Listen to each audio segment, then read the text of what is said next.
Assalamualaikum warahmatullahi wabarakatuh. Alhamdulillah, puji dan syukur senantiasa kita panjatkan kepada Allah Subhanahu wa taala. Sesungguhnya Allah adalah zat tempat kita menunjukkan ibadah kita semuanya, baik itu adalah salat kita, rukuk kita, bacaan Quran kita, sedekah kita, ataupun apapun yang kita niatkan yang baik, semuanya kita tujukan kepada Allah Subhanahu wa taala. Allah adalah zat yang tidak menerima kecuali sesuatu yang baik.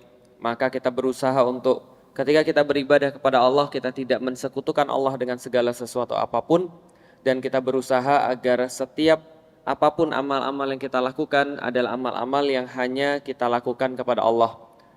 Kalau dalam bahasa Islam adalah ikhlas.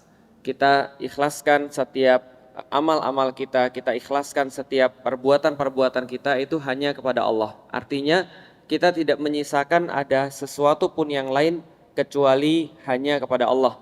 Maka duduk-duduknya ibu-ibu di sini, duduk-duduknya kita semua di sini dalam Masjid Al-Muttaqin, kita mencoba untuk kita ikhlaskan semuanya karena Allah Subhanahu wa taala.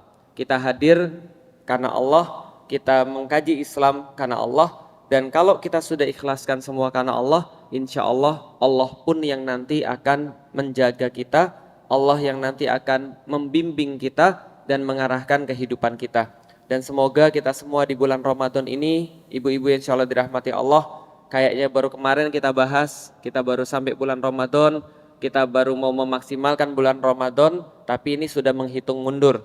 Kalau ini sudah puasa ke-19, besok ke-20, lusa sudah kita ngitung waktu itikaf. Kita sudah ngitung 10 malam yang terakhir. Kita sudah mau ditinggal oleh bulan Ramadan. Dan Rasulullah SAW itu pernah berpesan kepada kita, andai orang-orang muslim itu tahu keutamaan daripada bulan Ramadan, maka mereka akan berharap seolah-olah seluruh bulan adalah bulan Ramadan. Kadang-kadang agak sulit kita mengerti, kok maksudnya bagaimana agar mereka berharap seluruh bulan adalah bulan Ramadan. Karena kalau kita pas di bulan Ramadan saja, kadang-kadang kita keteteran. Ibu-ibu apalagi, pagi-pagi bapak-bapak mungkin bisa tidur, ibu-ibu harus beres-beres rumah. Lalu kemudian siang hari bapak-bapak mungkin sudah pergi kerja, ibu-ibu tetap kerja juga. Agak sore anak-anak sudah pulang, bapak-bapak mungkin masih bisa istirahat. Lalu kemudian maghrib sudah harus nyiapin buka puasa, isya sudah harus taraweh, lalu besok harus mikir lagi kira-kira sahurnya apa.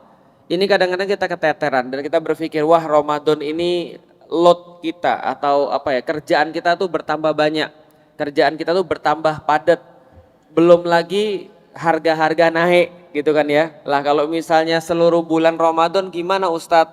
Nanti harga-harganya naik 12 kali dong Ustadz dalam setahun. Tapi bukan itu yang dimaksud.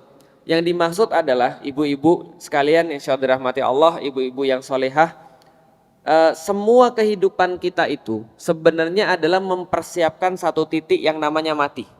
Betul nggak sih? Dan nggak ada satupun orang yang mereka itu ketika mati nggak nyesel, itu nggak ada. Nggak ada satupun orang. Semua orang mati pasti dalam keadaan menyesal. Semua orang, nggak ada satupun orang yang mati tidak dalam keadaan menyesal. Alias dia mati berpikir, alhamdulillah ya Allah, semua yang saya lakukan di dunia itu sudah beres. Segala sesuatu yang saya lakukan di dunia itu sudah cukup, nggak ada. Semua orang, bahkan manusia yang paling soleh saja, itu ketika meninggal, apa yang dia pikirkan ibu-ibu sekalian? Yang dia pikirkan adalah, andai saya ibadah lebih banyak. Itu orang-orang yang paling soleh akan mikirnya begitu. Bedanya lanjutannya. Kalau orang soleh akan ngomong, andai saya ibadah lebih banyak, mungkin surga saya lebih dekat dengan Rasulullah. Itu kalau orang soleh. Kalau orang nggak soleh, beda belakangnya aja. Andai saya beribadah lebih banyak, mungkin saya nggak masuk neraka.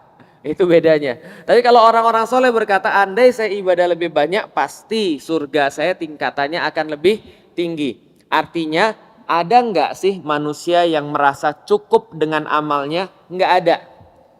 Dan enaknya bulan Ramadan itu apa? Rasulullah Shallallahu Alaihi Wasallam itu menyampaikan kepada kita banyak keistimewaan di bulan Ramadan. Dan para ulama bilang begini, umat Nabi Muhammad itu dibandingkan dengan umat-umat yang lain itu umurnya paling pendek. Umurnya paling pendek. Misal, Nabi Nuh berdakwah di dalam Al-Quran ditulis berapa lama? 950 tahun. Itu dakwahnya Nabi Nuh gitu kan ya, 950 tahun. Itu dapatnya cuma segelintir orang, 70-an orang aja yang didapat. Itu dakwahnya Nabi Nuh. Sangat lama sekali. Ketika Nabi Nuh punya umur yang lama, ya pasti umatnya juga punya umur yang lama. Makin kelamaan, makin dikit tuh umurnya. Zaman dulu masih biasa orang 80 tahun, 90 tahun masih biasa. Sekarang 50 tahun stroke, 40 tahun stroke, ya enggak sih? 35 tahun jantungan. Ini pada zaman sekarang, kenapa? Umur tuh tambah pendek. Dan di zamannya umat Nabi Muhammad, itu umurnya kata Rasulullah rata-rata 60 sampai 70 tahun. Rasul kita wafat umur berapa? 63 tahun. Artinya setiap daripada kita tahu, karena kita tuh mempersiapkan kematian di titik yang namanya mati, dan umur manusia itu makin lama makin pendek. Dibandingkan dengan umatnya Nabi Nuh yang ratusan tahun, kita cuma berapa tahun? 60-70 tahun. Tapi kata para ulama, umatnya Nabi Muhammad itu umurnya paling pendek tapi ibadahnya paling banyak. Kenapa ibadahnya paling banyak? Karena dikasih banyak diskon. Jadi kalau zaman dulu itu umurnya panjang tapi ibadahnya satu dihitung satu. Kalau maksiatnya ya sama, satu dihitung satu. Umatnya Nabi Muhammad enggak. Umatnya Nabi Muhammad itu ibadah satu hitungannya bisa 100.000. Hitungannya bisa 200.000. Hitungannya bisa 300.000. Dan paling banyak orang-orang itu ngumpulin pahala-pahala dan melepaskan dosa-dosa itu adalah saat bulan Ramadan.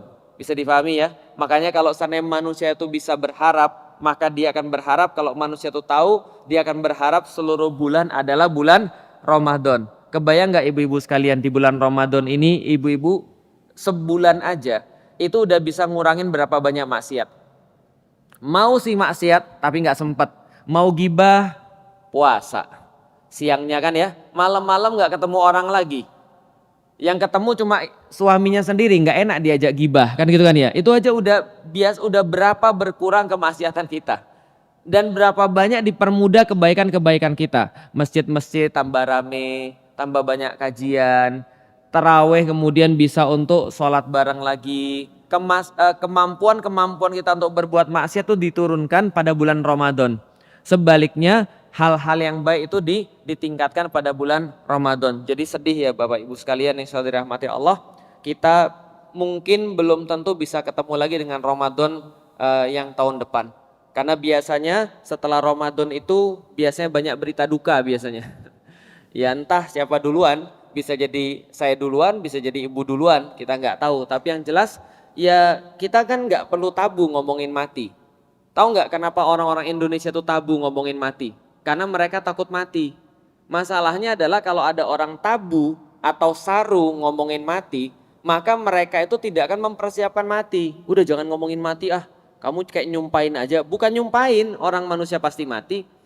Maka orang yang paling banyak mengingat mati akan lebih banyak mempersiapkan yang namanya mati. Toh kita semuanya sudah saya sampaikan tadi, kita itu kerja, kita itu kajian, kita itu amal soleh, kita itu punya anak, kita itu berkeluarga. Semua itu untuk nyiapin yang namanya apa tadi? Mati. Udah itu aja. Karena semua tuh nggak ada yang pasti kecuali mati itu pasti. Maka ketika kita mengingat mati, kita akan lebih mudah untuk bisa beramal soleh. Dan mengingat mati ini adalah bagian daripada keimanan. Kita bahas kemarin tentang keimanan, panjang sudah kita bahas ibu-ibu dan bapak-bapak sekalian. Inti daripada bahasan kita tentang keimanan adalah bahwa kita menjadi tahu bahwa iman adalah soalan hati. Iman adalah soalan dalam, bukan soalan luar. Kita sudah bahas itu semuanya ya. Bahwasanya iman itu adalah tentang yang tidak kelihatan. Tapi yang gak kelihatan ini sangat penting untuk menentukan apa yang kelihatan. Karena apapun yang terjadi pada manusia itu ditentukan oleh apa yang terjadi yang tidak kelihatan. Contoh misalnya, ibu-ibu sekalian datang ke sini pagi ini, apa nggak punya kerjaan? Banyak, kerjaan banyak, lalu kemudian janji juga ada banyak yang lain, utang banyak gitu kan ya. Tapi tetap memilih datang ke sini. Nah, ketika datang ke sini dan yang lain-lain itu tidak dilakukan, misalnya dia harus pergi ke pasar, nanti dulu aja, pasar bisa nanti siang atau pasar bisa besok. Hari ini kajian hari Senin, saya sudah berniat untuk ngumpulin ilmu untuk keluarga lebih baik, maka datang ke sini. Itu yang terjadi di belakang layar. Yang kita bisa lihat ibu-ibu hadir di sini, ini kan yang kelihatan. Yang nggak kelihatan itu yang membuat ibu-ibu milih pergi ke sini. Nanti bisa besok pergi belanja. Bisa nanti pergi belanja. Ini kayaknya lebih penting. Saya tahu kajian ini penting, maka saya datang ke sini. Ini namanya belakang layar yang menyebabkan apa yang terjadi di depan layar. Yang kemarin kita contohkan, beda antara orang yang beriman sama orang tidak beriman, itu adalah hasil daripada perbuatannya. Kadang-kadang kalau kita melihat ada orang berbuat salah, kita fokus pada perbuatan salahnya. Padahal yang harus kita fokus adalah apa yang tidak kelihatan. Contoh, ada orang yang merokok misalnya. Saya nggak bahas merokok itu hukumnya apa. Saya nggak bahas. Tapi yang saya yakini merokok itu haram. Yang saya yakini. Yang lain, ustadz yang lain kalau punya pendapat yang lain boleh-boleh saja. Karena dalam urusan merokok ini ada pendapat yang berbeda. Nanti saya jelasin bahwasanya ada beberapa pendapat-pendapat yang berbeda. Bagi saya haram. Maka contoh, kalau saya lihat ada seorang murid saya merokok, kira-kira gimana? Apa saya langsung gampar? Kalau saya gampar dia di depan saya, mungkin dia akan berhenti merokok atau tidak? Dia akan berhenti di depan muka saya. Tapi begitu saya sudah nggak kelihatan lagi, dia merokok lagi. Ini namanya imannya belum terbentuk. Gampangnya begitu. Kenapa? Karena yang berubah cuma luarnya, tapi dalamnya nggak ada yang berubah. Maka kalau saya mau mengubah perilaku dia, saya mau merubah kelakuan dia, cara dia untuk berbuat, maka yang harus saya ubah yang kelihatan atau yang nggak kelihatan. Saya bilang, yuk sini yuk, coba ikut ustadz. Kemana ustadz? Ikut aja. Saya ajak pergi ke sanatorium. Tempat orang-orang sakit paru-paru. Tempat orang-orang kanker paru-paru. Yuk sini yuk, pergi yuk. Lalu saya liatin di tempat orang sakit paru-paru itu ada yang muntah darah. Gara-gara paru-parunya udah rusak. Kenapa nih ustadz? Ini akibat dia ngerokok. Coba lihat tuh darahnya banyak. Banyak ustadz. Coba cium darahnya tuh. Amis nggak? Bau nggak? Itu darah orang-orang yang kanker. Terus nggak cukup ngeliatin orang yang muntah darah. Saya ngeliatin, yuk lihat CT scan-nya paru-parunya dia. Ini paru-paru orang yang sehat. Ini paru-paru orang yang ngerokok. Lihat hitam semua. Gimana dia bisa bernapas kalau seandainya hitam semua kayak gitu? Cukup sampai di situ? Enggak. Saya ajak lagi. Saya ajak ketemu dengan anak-anaknya. Ini anak-anaknya putus sekolah. Lihat dia mau berbuat apa nggak bisa. Karena bapaknya sudah nggak bisa kerja lagi. Bapaknya cuma terbaring aja di ranjang. Hidup susah, mati tak mau. Paham Bapak Ibu sekalian? Liatin lagi istrinya. Istrinya harus kerja, banting tulang, ngidupin keluarga dia. Dan bukan hanya ngidupin anaknya, tapi harus ngidupin suaminya di rumah sakit. Lalu saya lihat, mau kamu kayak gini? Coba lihat. Maka yang di dalam kepalanya itu akan berganti. Awalnya dia pikir, kenapa orang ngerokok? Karena ngerokok tuh keren. Gitu nggak sih? Oh ibu-ibu nggak tahu ya? Nah saya kasih tahu aja, di antara bapak-bapak mikir ngerokok tuh keren. Kapan bapak-bapak biasanya diajar ngerokok? SMP. SMP ada temennya ngerokok. Lalu kemudian dia bilang, lu nggak ngerokok? Enggak gua nggak ngerokok. Banci lu bro.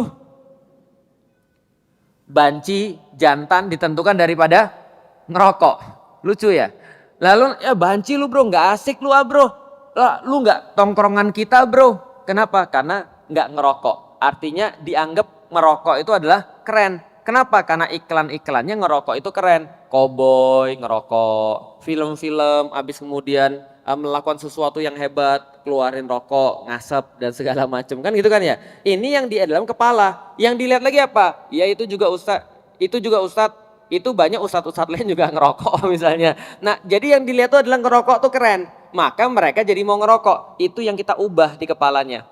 Ketika saya nganterin mereka pergi ke sanatorium, Ketika saya nganterin mereka ngelihat keluarga orang yang kena kanker paru-paru, ketika saya ngeliatin paru-paru perokok itu yang rusak berat dan segala macam, itu saya sedang memberikan dua hal, ilmu dan bukti. Masih ingat kemarin bahwa akidah iman itu tergantung pada ilmu dan bukti. Sama kayak ada orang yang ketika dia belum Islam, lalu kita pengen kasih tahu tentang Islam. Yang kita lakukan bukan maksa, syahadat nggak lo? Kalau lo nggak syahadat, gua tembak misalnya, nggak bisa. Karena di dalam Islam la ikroha fiddin, tidak ada paksaan di dalam agama Islam. Kita nggak boleh maksa orang untuk Islam, tapi yang bisa kita berikan adalah bukti dan ilmu. Yang terjadi pada saya begitu, yang saya ceritakan kemarin. Coba lihat Tuhan itu ada atau tidak. Kalau Tuhan ada, Tuhannya yang mana? Apakah benar Tuhan itu bentuknya manusia? Lah kalau Tuhan bentuknya manusia, tangannya cuma dua, masing-masing tangan jarinya cuma 5, matanya cuma 2, berarti terbatas dong. Kalau Tuhan ngelihat sebelah sini, Tuhan gak bisa lihat yang di belakangnya dong. Kan gitu, bisa dipahami Ibu sekalian. Kalau Tuhan dalam bentuk manusia gak masuk akal, kakinya 2, dia terbatas dan seterusnya. Maka ini membuat saya tidak punya ilmu dan tidak punya bukti. Sehingga saya males-malesan dalam agama saya. Bisa dipahami Ibu sekalian. Pas saya di dalam agama saya yang lama, ketika saya mikir, yang saya dapat justru bukan bukti dan ilmu yang meyakinkan. Yang saya dapat justru bukti dan ilmu yang tidak meyakinkan. Makanya hasilnya saya malas-malasan dalam beragama. Berarti kalau ada orang muslim sekarang yang malas-malasan dalam agama, berarti dia tidak yakin, tidak punya ilmu, tidak punya bukti. Lah kalau itu saudara kita, kalau itu suami kita, kalau itu anak kita, tugas ibu-ibu bukan maksa dia sholat. Sholat, gak sholat, ibu hajar nih, gak usah makan. Bisa sih kalau dia masih kecil. Bisa sih kalau dia masih 7 tahun, 8 tahun, 9 tahun, 10 tahun. Coba kalau dia sudah 26 tahun. Apa? Gak dikasih makan? Gue beli sendiri. Gak boleh pulang ke rumah, gak apa-apa, malah gue seneng nginep di tempat temen, kan gitu kan ya. Nah ini gak bisa, harus diubah tadi bukti dan ilmunya. Coba lihat kehidupan itu seperti apa, yakin gak Tuhan itu ada, diajak diskusi, diajak ngobrol. Nah inilah tugas daripada orang tua, bagaimana caranya menanamkan keyakinan pada setiap orang-orang tadi. Lah kalau kita yang malas-malasan dalam agama, berarti kitanya harus nyari ilmu, kitanya harus nyari bukti. Sampai kita sadar dan sampai kita yakin bahwa Allah itu pasti ada. Saya nyari ilmu, nyari bukti, mikir sampai dapat Tuhan itu pasti ada. Setelah saya yakin Tuhan itu ada, maka saya cari tahu Tuhannya siapa. Oh, ternyata saya dapat Tuhannya namanya Allah. Tahu dari mana? Karena Al-Quran itu tidak ada yang bisa mendatangkan yang semacamnya. Ini kitab sampai sekarang gak ada lawannya. Karena gak ada lawannya, berarti kitab ini apapun yang dia sampaikan pasti betul. Karena ibaratnya produk itu pasti ada yang namanya buku petunjuk. Maka manusia kalau dia adalah sebuah produk, buku petunjuknya datang dari pabriknya, namanya apa? Al-Quran. Maka saya tahu Al-Quran ini, selama saya berpegang pada Al-Quran, hidup saya tidak akan pernah rusak. Hidup saya nggak akan pernah salah. Saya pasti bisa punya solusi. Kenapa? Karena Al-Quran datang daripada Allah. Ilmunya ada? Ada. Buktinya ada? Ada. Kapan bahasanya? Kemarin, dua pertemuan yang lalu kita sudah bahas. Tentang kenapa kita itu harus milih Islam bukan milih agama yang lain. Bisa dipahami sampai di sini Ibu sekalian? Oke, maka pada hari ini yang saya pengen bahas adalah Islam itu akidahnya beda dengan akidah yang lain. Iman dalam Islam beda dengan iman yang lain. Apa bedanya? Iman di dalam Islam itu mengharuskan Anda punya akal dan pakai akal. Yang lain tidak mewajibkan. Mau tes ibu-ibu sekalian? Mau tes? Pulang dari sini coba cari teman kita misalnya beragama lain. Tanya coba sama dia, kenapa kamu percaya dengan agamamu? Kalau ibu terus tanya kenapa, jawabannya pasti begini ujung-ujungnya. Iman itu tidak usah dipikirkan. Yang penting kita bisa beriman. Bahkan orang-orang muslim zaman sekarang juga banyak yang begitu. Kenapa? Karena imannya nggak pakai akal. Padahal di dalam Al-Quran, coba ingat baik-baik ibu-ibu sekalian, di dalam Al-Quran tidak ada satupun ayat tentang keimanan di dalam Al-Quran kecuali Allah gandengkan ayat tersebut dengan berpikir. Artinya apa? Kalau manusia itu mau beriman, dia harus mikir. Kalau manusia nggak mikir, ujung-ujungnya dia pasti jadi tidak beriman. Contoh, kemarin sudah kita singgung tipis-tipis. Allah sampaikan di dalam surat Ali Imran.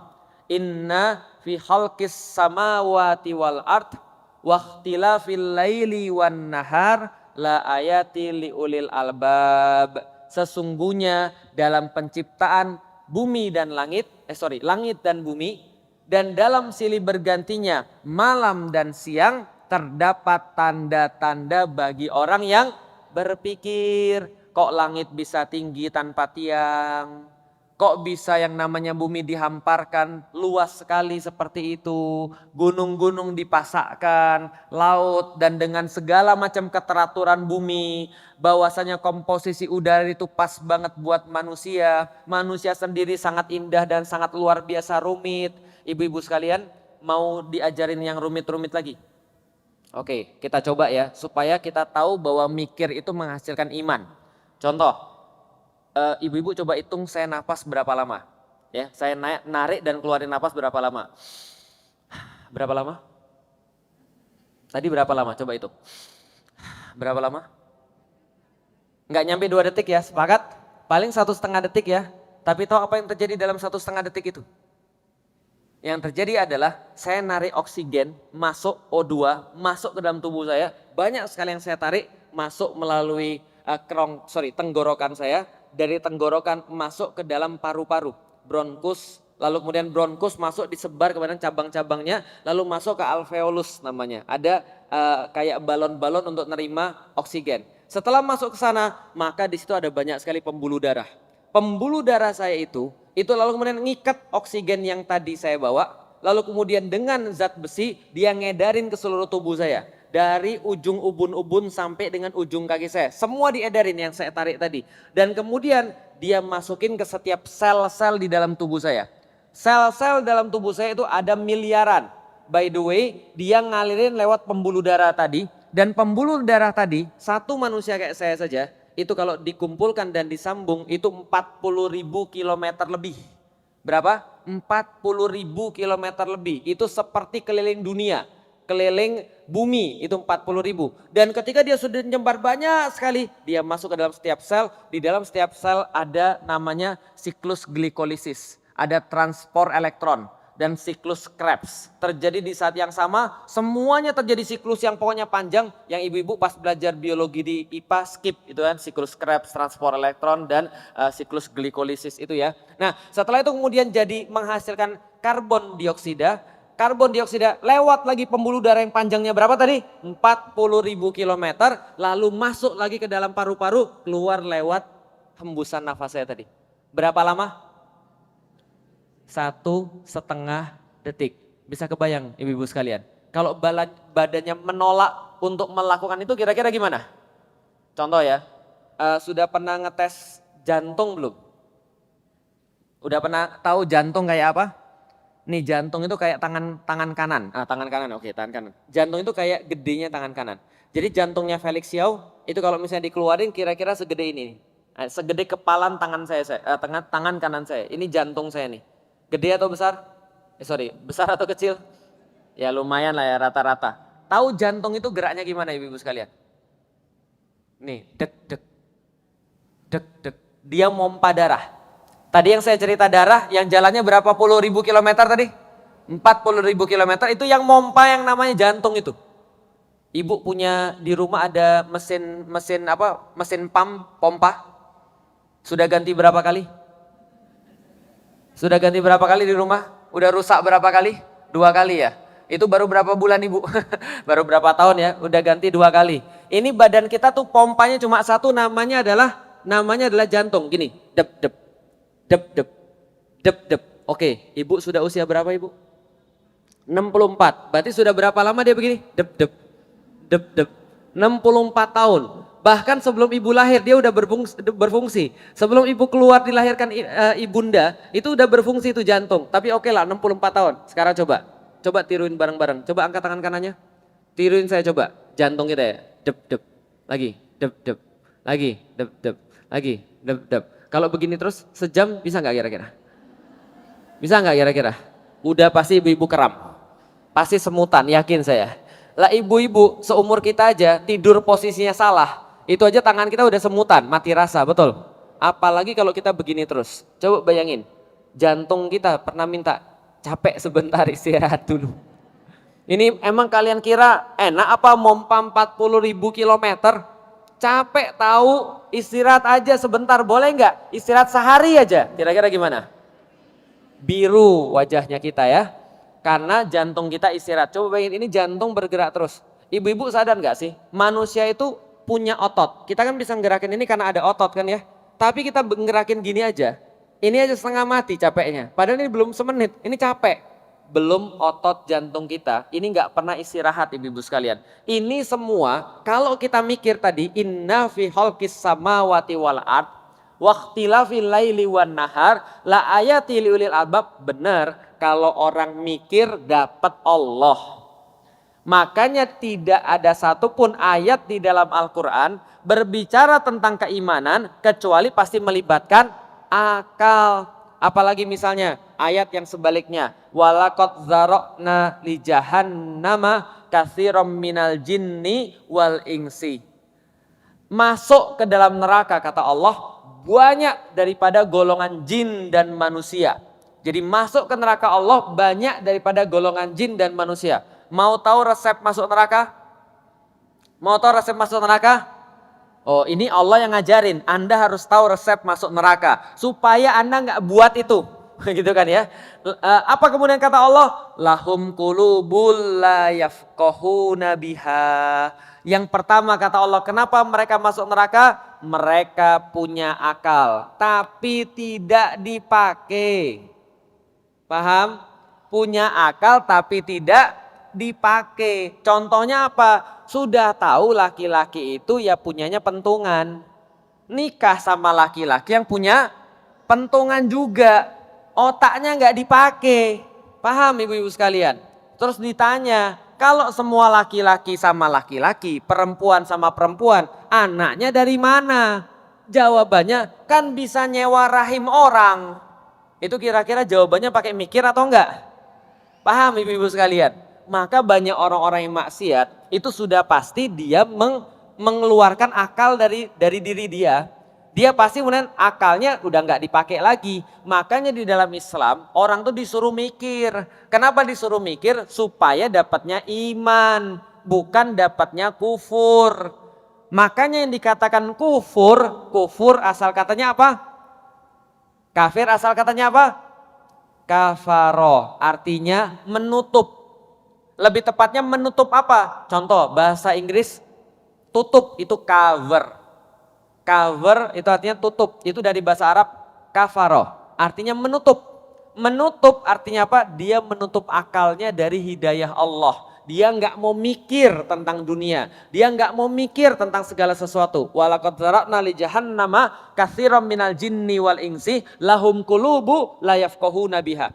Walahum a'yunun la yubsiruna biha. Walahum adhanun la yasma'una biha. Ulaika kal an'am bal hum adol. Kata Allah gini, kenapa banyak orang-orang masuk neraka? Perhatikan ibu-ibu sekalian, resepnya ada 3.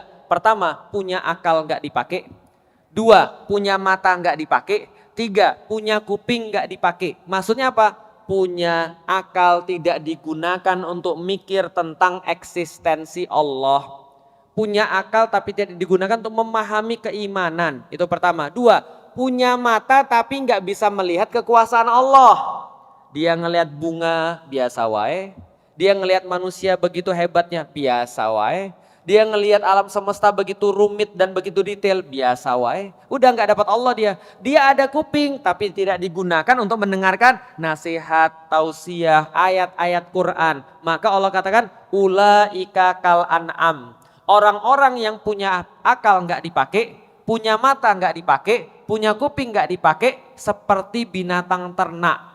Balhum adol, akan tetapi mereka lebih rendah daripada binatang ternak. Contoh, binatang ternak yang populer di Sunda apa ibu? Kambing, betul? Pernah lihat kambing? Pernah. Kambing punya akal?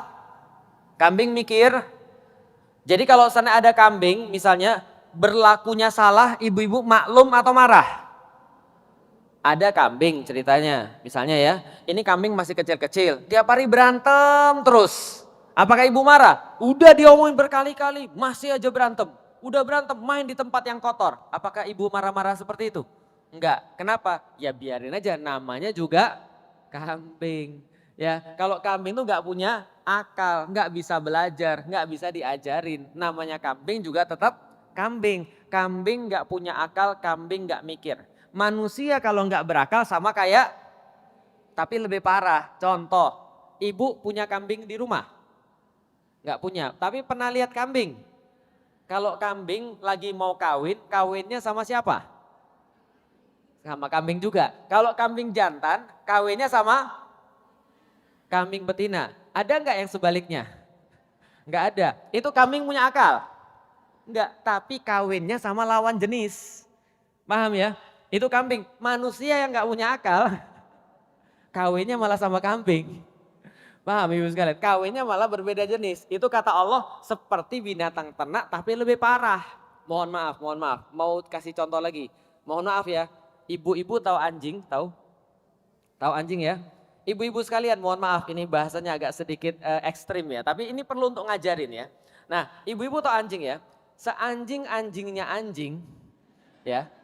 Ibu-ibu tahu ya, separah-parahnya anjing maksudnya ya. Jadi seanjing-anjingnya anjing, itu kalau dia ketemu anjing jantan berantem. Kenapa? Memperebutkan wilayah. Memperebutkan siapa paling jantan. Gitu enggak? Tapi manusia kalau udah hilang akal, laki-laki ketemu sama laki-laki, naksir. Bisa kebayang enggak sih ibu-ibu sekalian? Nah ini ulaika kal an'am balhum adol. Mereka ini seperti binatang ternak, tapi lebih rendah. Tahu ayam? Ayam, kalau pas misalnya telurnya mau diambil, ayamnya rela atau enggak? Enggak rela ayamnya. Kenapa? Ini telur punya saya yang mengandung lah ibaratnya begitu. Saya ngeluarin telur ini, enak-enaknya kamu ngambil. Itu kalau ayam. Zaman sekarang, kalau manusia sudah enggak punya akal, dia yang salah, dia yang zina, anaknya dilahirkan, anaknya sendiri dibunuh. Coba bayangin. Gak ada otak. Yang namanya hewan ternak itu pasti yang namanya induk menyayangi anaknya. Anak itu respect sama induknya. Yang namanya singa saja, binatang yang buas dan bengis itu sayang sama anaknya. Dan anaknya main-main sama bapaknya, sama ibunya. Zaman sekarang kalau orang sudah gak pakai akal ibu-ibu sekalian, minta beli motor ibunya. Gak boleh, lapor polisi. Itu ada tuh kemarin di Sulawesi. Seorang anak ngelaporin ibunya ke polisi gara-gara ibunya nggak mau beliin motor. Untung polisinya masih baik. Digampar ini anaknya itu kan ya. Lah kenapa? Karena anaknya aneh. Ada lagi di tempat yang lain. Laporin ibunya karena ibunya berhutang pada anaknya. Saya bilang ini orang sudah nggak mikir kali ya. Sudah nggak punya otak kali ya. Kenapa? Karena kalau orang sudah nggak punya otak, pasti dia nggak bisa beriman. Kalau dia sudah nggak bisa berpikir, dia nggak bisa beriman. Maka orang-orang yang mau merusak Islam, mereka akan buat gimana caranya agar orang-orang Muslim nggak mikir. Ibu-ibu tahu khomer? Tahu khomer? Tahu. Khomer itu kata Rasulullah apa? Barang haram yang bisa merusak akal. Kata Rasulullah ini tidak boleh. Salah satu yang paling besar kerusakan yang diberikan oleh khamar adalah merusak akal. Maka orang itu kalau sudah rusak akalnya itu susah untuk beriman. Bawaannya maksiat. Contoh, pernah dengar kisah dari Utsman bin Affan? Seorang khalifah yang ketiga, beliau pernah berkata gini, dulu pernah ada ahli ibadah. Sudah ibadah puluhan tahun, ibadahnya profesional, keren luar biasa, 60 tahun ibadah. Bisa dibayangin ya, Felix Xiao baru sekitar 20 tahun masuk Islam. 22 tahun lah masuk Islam. Enggak ding, 21 tahun lah masuk Islam. Masuk Islam 21 tahun, ibu-ibu sudah kira saya soleh? Belum. Ini orang 60 tahun ibadah. Ibadahnya lebih tinggi daripada orang-orang yang lain. Ketika dia sibuk ibadah, dia diganggu oleh seorang jin dalam bentuk perempuan. Perempuan ini ngundang ahli ibadah ini ke tempat dia, sampai ke rumahnya, dia tutup pintunya, maka di dalam rumah itu ada dia yang benar-benar ini jinnya seksi banget, berubah jadi manusia yang seksi banget. Ada dia yang seksi banget, ada anak kecil yang lagi nangis-nangis, sama ada Homer. Dia bilang, bapak, bukan bapak lah, Syekh nggak boleh pergi dari tempat ini kecuali melakukan salah satu maksiat yang ada. Satu pilihannya adalah minum Homer, 2 bunuh anak kecil, 3 berzina sama saya. Kalau ibu pilih yang mana, Bu? Kalau bapak-bapak kira-kira milih mana?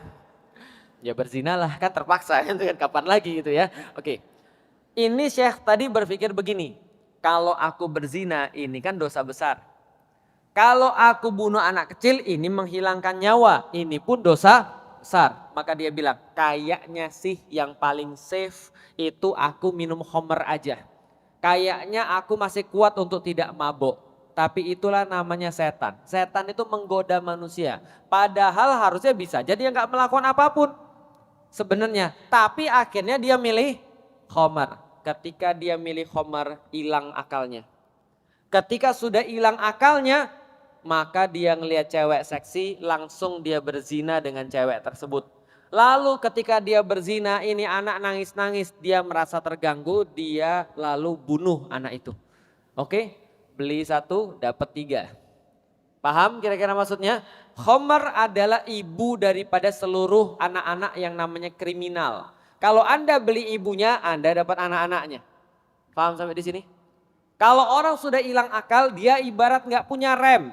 Kalau dia nggak punya rem, apapun dia lakukan. Makanan jangankan yang halal, yang haram aja susah, itu kata dia. Kalau sudah tidak punya akal. Ustadz, halal, yang haram aja sekarang orang berebut, maka dia nggak pakai akal lagi. Mau halal, mau haram, mau istri sendiri, mau istri orang, sama. Kenapa? Karena sudah tidak punya akal. Sekarang yang mau saya kasih tahu ibu-ibu sekalian. Kalau orang pengen ngancurin satu peradaban, kalau orang pengen ngancurin satu bangsa, yang mereka lakukan gampang, jual narkoba. Jual narkoba. Tapi lucunya di negeri kita ini, banyak sekali lembaga-lembaga anti narkoba, tapi ternyata makin banyak pula orang yang jualan. Bahkan gak jarang yang ketangkep jualan, justru orang-orang yang harusnya nangkepin orang jualan. Paham ibu-ibu sekalian? Nah ini problematika, kenapa? Karena kalau mau ngerusak generasi, rusak aja, jualin aja narkoba, hilang tuh semua. Pada nggak mikir, ketika nggak mikir, semua kriminal pasti yang terjadi. Coba lihat sama orang kriminal. Orang kriminal tuh banyaknya nggak mikir lagi. Kenapa nggak mikir? Karena dia sudah minum minuman keras, karena dia sudah makan narkoba. Masalahnya ibu-ibu sekalian, zaman sekarang ada yang lebih keras dan lebih kuat daripada narkoba. Dan itu adanya di HP. Ada yang tahu apa? Ada yang tahu apa? Pornografi. Maka kalau ada orang mau ngerusak satu peradaban, gak bisa pakai narkoba, pakai pornografi. Karena pornografi itu menurut penelitian 10-100 kali lebih kuat daripada narkoba. Jadi orang kecanduan pornografi itu lebih sulit hilangnya daripada orang kecanduan narkoba. Efeknya sama. Pertanyaannya zaman sekarang, anak-anak kita masalah nggak dengan pornografi? Banyak. Makanya orang-orang di negeri ini lucu, koar-koar. Islam itu menyebabkan hate speech. Islam itu menyebabkan intoleransi, menyebabkan radikalisme, menyebabkan problematika masalah-masalah. Padahal yang dilakukan ustadz-ustadz itu apa? Anak-anak jangan nonton porno, anak-anak jangan minum khamar, jangan pergi yang aneh-aneh, hormatin orang tuamu, coba berbakti sama ibu dan bapakmu, masa depanmu harus lebih cerah. Itu sementara Yang kemudian tadi hal-hal yang berbahaya, pornografi, hal yang berbahaya, khamr, malah dikasih izin. Betul. Kemarin ketika saya di TV ngamuk-ngamuk itu, masalah Holy Wings itu bukan masalah Holy Wingsnya. Kenapa? Masalah khamrnya itu. Lah masalah misalnya kasus-kasus tertentu itu kan cuma masalah apa ya? Cuma masalah merek doang. Tapi khamrnya bermasalah. Masalahnya adalah di Indonesia ini khamr di bawah 5% masih boleh. Emang kalau gitu mabuk 5% boleh? Ini masalahnya, mereka nggak tahu bahwasanya ketika jualan khamr itu nanti anak-anak ketika minum khamr hilang akalnya, itu biaya yang dikeluarkan untuk kriminalitas lebih tinggi lagi. Bisa dipahami Ibu sekalian? Gak usah di Indonesia lah. Di Inggris aja yang bukan muslim ya. Eropa itu bukan muslim ibu-ibu sekalian. Mereka punya aturan, siapapun yang minum khamr nggak boleh nyetir. Siapapun yang minum khamr nggak boleh nyetir. Berarti mereka tahu dong kalau khamr itu buruk. Benar nggak sih? Siapapun yang minum khamr nggak boleh nyetir. Siapapun yang minum khamr nggak boleh kerja. Tahu dong mereka kalau khamr itu buruk? Tahu. Tapi kenapa mereka tetap bolehin? Ya karena mereka bukan muslim. Yang aneh kita yang muslim, kita udah tahu itu salah. Allah sudah tahu itu adalah sesuatu yang berbahaya. Allah udah kasih tahu itu berbahaya, masih dijajal juga. Yang penting di bawah 5% gitu kan ya. Ini lucunya orang-orang kita tuh lucu. Jadi yang sudah Allah sampaikan, ini yang benar, ini yang enggak benar. Dari siapa? Dari Tuhan. Siapa Tuhan? Yang nyiptain kamu. Yang paling tahu tentang kamu. Dia bilang enggak apa-apa kali ya kalau sedikit. Itu kan ya. Itu kan sama kayak orang-orang kafir Quraisy zaman dulu.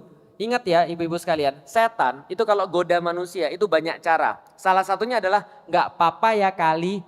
Kan cuma dikit ini, kata-kata cuma itu bahaya banget. Kan cuma, iya semua orang zina itu ya cuma. Awalnya cuma, lama-lama jadi serius. Yang kedua, ya wis lah. Yang penting kita itu masih berbuat baik. Saya memang penjudi, tapi saya sedekahnya banyak. Saya memang seorang homo, tapi saya setiap tahun buat maulid Nabi. Kan gitu kan ya. Saya memang koruptor, tapi saya nyumbang masjid. Itu yang kedua. Jadi dibandingin antara perbuatan baiknya sama perbuatan jahatnya. Perbuatan jahatnya dibuat sesuatu yang baik supaya kayak enggak merasa bersalah. Gitu kan ya. Apalagi godaan setan. Godaan setan kalau bahasa Sundanya adalah kumaha engke wae lah. Ya udah gimana nanti aja. Paham ibu-ibu sekalian? Harusnya dia berpikir ketika dia berbuat jahat, engke kumahanya. Nanti gimana? Bukan malah kumaha engke wae lah. Tapi kan setan kan bilangnya begitu. Yang penting sekarang sudah ada cewek, seksi lagi, cakep lagi. Gak tiap hari loh ada kesempatan begini. Ya udah zina aja. Terus dosanya gimana? Kumaha engke wae lah.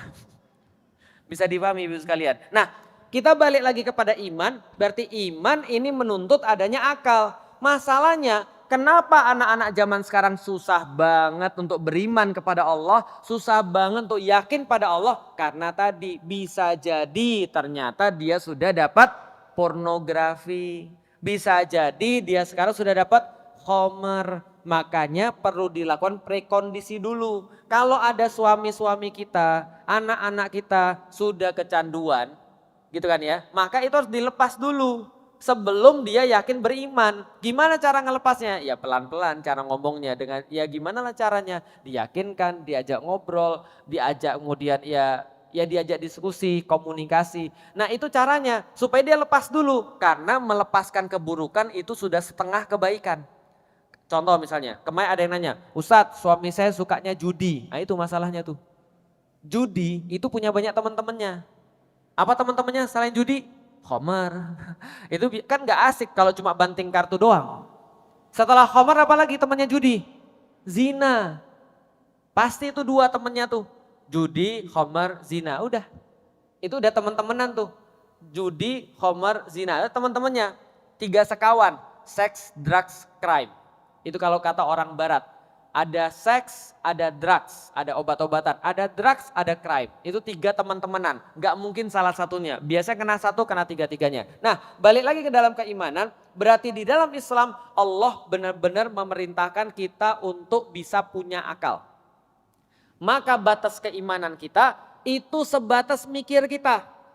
Allah sampaikan lagi di dalam Al-Quran surat Al-Mulk. Walau kunna nasma'u au na'kilu ma kunna fi ashabis sa'ir. Kata orang-orang yang masuk neraka sa'ir, mereka bilang ini, ya Allah dulu kalau kami mau dengar, kalau kami mau mikir, kami gak bakal masuk neraka. Berarti kenapa mereka masuk neraka?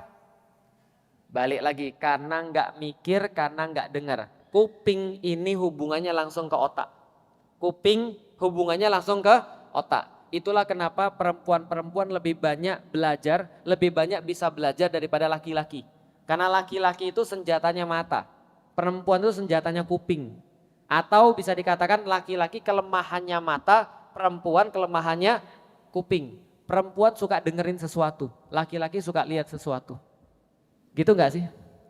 Kelemahannya perempuan itu pada kuping. Sudah dengerin sesuatu yang misalnya dipuji, gitu kan ya, digombalin. Nah biasanya jatuh tuh perempuan. Kenapa? Karena digombalin lewat kupingnya. Bisa paham ya? Lihat lihat cowoknya miskin, gitu kan ya. Motor nggak punya, mobil nggak punya, wajah pas-pasan. Tapi kalau cowok itu ngegombalin cewek, ceweknya jatuh atau tidak? Jatuh juga. Kelemahannya cewek sekaligus senjatanya cewek itu ada di kuping. Cowok itu kelemahannya ada di mata.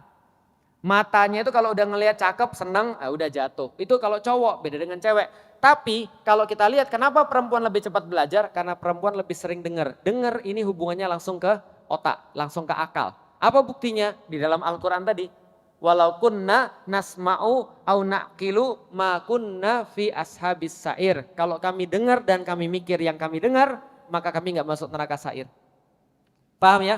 Berarti ada ratusan ayat di dalam Al-Quran yang menyuruh kita untuk apa tadi? Mikir. Karena mikir itu kunci daripada keimanan. Itu bedanya Islam dengan agama yang lain. Agama yang lain gak nyuruh kita mikir. Contoh, mohon maaf ini contoh ya. Kalau ada orang yang beragama yang lain yang dengar ini ya salah sendiri. Kenapa Anda buka kajian Felix Yao?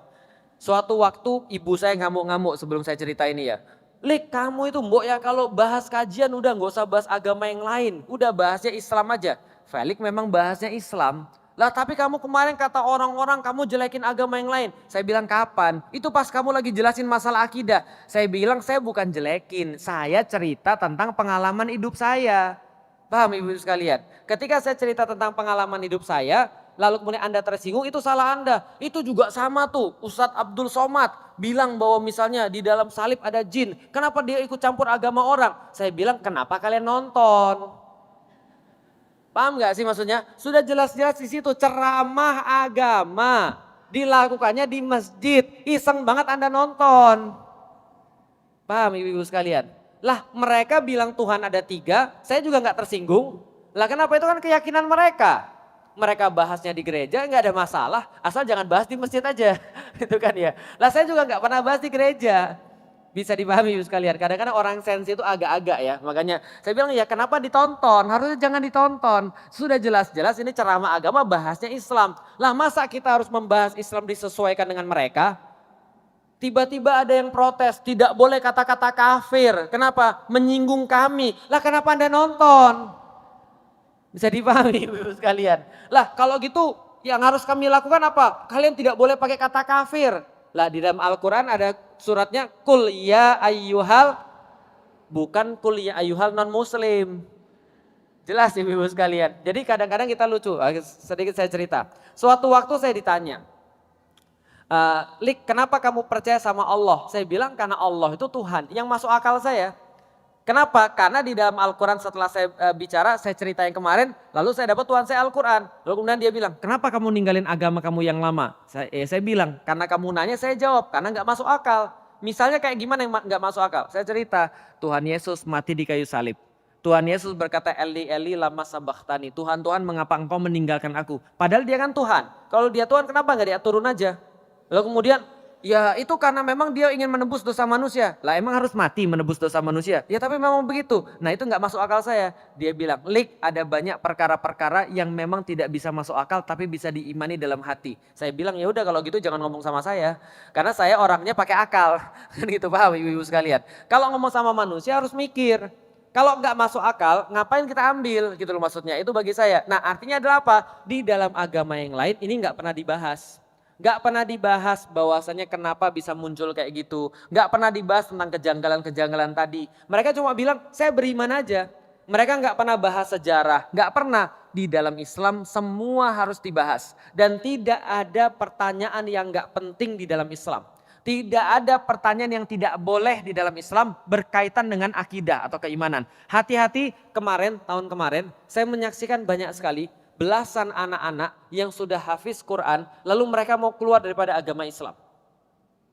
Serius, belasan orang anak-anak mereka hafiz Quran ada yang 15, ada yang 30 mau keluar daripada agama Islam. Kenapa? Karena mereka nggak dapat kenapa saya harus beragama Islam. Yang mereka lakukan cuma ngafal doang. Ngafal itu tidak bagian akidah. Bukan berarti ngafal salah, ngafal betul. Anak saya juga ya, saya suruh hafal Quran. Gitu maksudnya. Cuman masalahnya adalah mereka tidak dapat bahasan akidah. Sehingga mereka nanya. Mereka nanya sama orang tuanya. Orang tuanya nggak bisa jawab, akhirnya ditemukan pada saya. Apa yang kemudian ditanya pada orang tuanya? Dia nanya, Pah, bapaknya Ustadz. Pah, kenapa Tuhan saya Allah? Kenapa nggak Tuhan saya Yesus aja? Kenapa nabi saya Muhammad? Kenapa nabi saya enggak Yesus aja? Itu lebih keren mukjizatnya menghidupkan orang mati, lalu kemudian bisa menyembuhkan penyakit lepra, buta, kusta dan segala macam. Dia pengen kemudian bertanya, apa kata orang tuanya? Kamu kurang ajar pertanyaannya. Enggak boleh nanya begini. Kenapa? Lihat di dalam Al-Quran. Bukannya kamu sudah hafal di dalam Al-Quran. Lihat dalam surat Al-Baqarah. Ada Yahudi banyak tanya, maka mereka dilaknat oleh Allah. Ketika ketemu saya bilang, Bapak, anak nanya begitu bagus.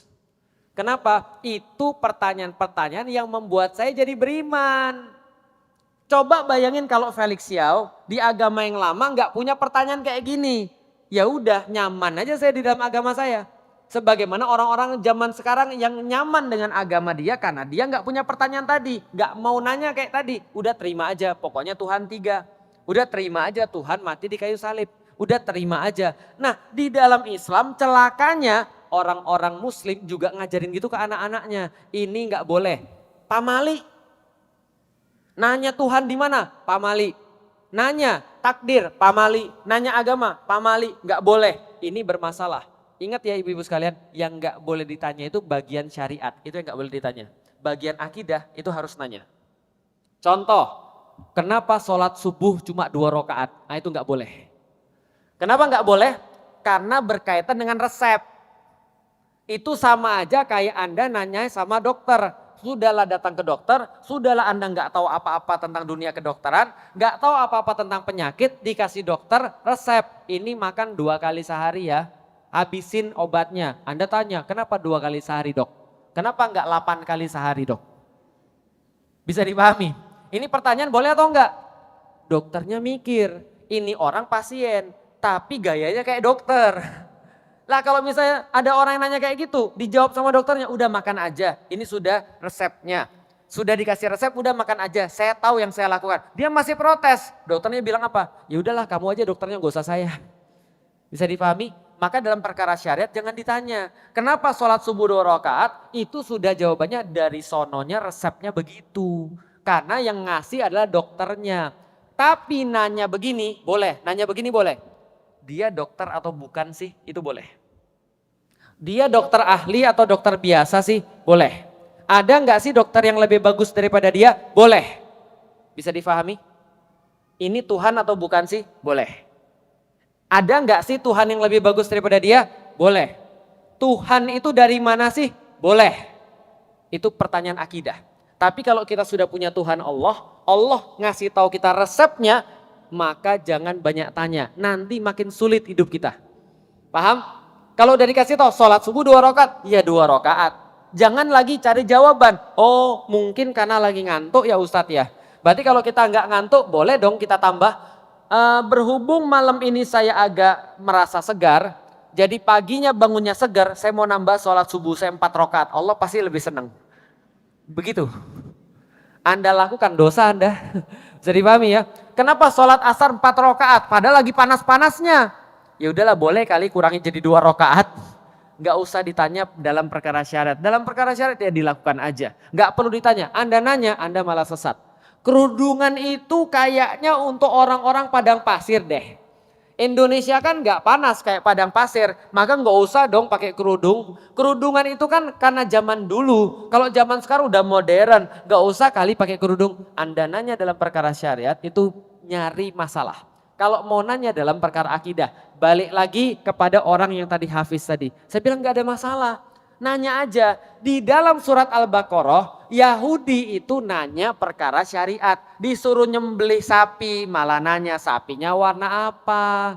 Dikasih tahu warnanya, ditanya lagi bentuknya gimana. Dikasih tahu bentuknya begini, ditanya lagi gimana cara-cara kita milihnya dan segala macam. Lah ini membuat mereka tambah susah. Ingat ya, pertanyaan dalam bidang akidah itu bagus. Itu menandakan anak kita normal. Menandakan anak kita akalnya jalan. Dia nggak mau terima begitu aja sampai akalnya puas. Itu bagus. Maka kalau ada anak-anak gini ketemu saya bilang bagus, ayo kita bahas. Tuhan itu siapa? Siapa yang layak jadi Tuhan? Kenapa kemudian Nabi kita Muhammad? Kalau Nabi kita Muhammad bisa nggak Nabi kita Isa? Bisa juga. Saya Muslim, Tuhan saya Allah, Nabi saya Muhammad. Tapi Isa juga Nabi saya. Enak kan? Jadi kalau Anda mau beragama, yang bisa semuanya Islam. Soalnya kalau agama Nasrani, Tuhan Anda Yesus. Tapi Nabi Anda nggak bisa Muhammad. Di dalam Islam, Nabinya bisa Muhammad, Nabinya bisa Isa, Nabinya bisa Daud, Nabinya bisa Sulaiman. Enak kan? Paket lengkap. Paham ibu sekalian? Nah balik lagi, berarti di dalam Islam yang namanya iman itu berkaitan dengan akal. Karena akal yang bisa nyari ilmu dan akal yang bisa nyari bukti. Dan kalau kita terus-menerus menggunakan akal kita dengan benar, insya Allah keimanan kita bertambah kuat, bukan malah bertambah lemah. Jadi kalau ada orang bilang orang Islam tuh nggak mikir percaya sama Tuhannya namanya Allah, salah besar. Islam justru di dalam Al-Quran nyuruh mikir ratusan kali. Yang ini yang nggak ada di dalam kitab-kitab yang lain. Oke, sudah 9:52 kita masuk dalam sesi tanya jawab. Sebelum kita masuk dalam sesi tanya jawab, kita persilahkan kepada panitia untuk mengedarkan sodakoh. Dan karena kita sudah menyiapkan sodakoh yang terbaik kita, mudah-mudahan sodakoh ini kita niatkan jadi tambahan ketaatan bagi kita semua.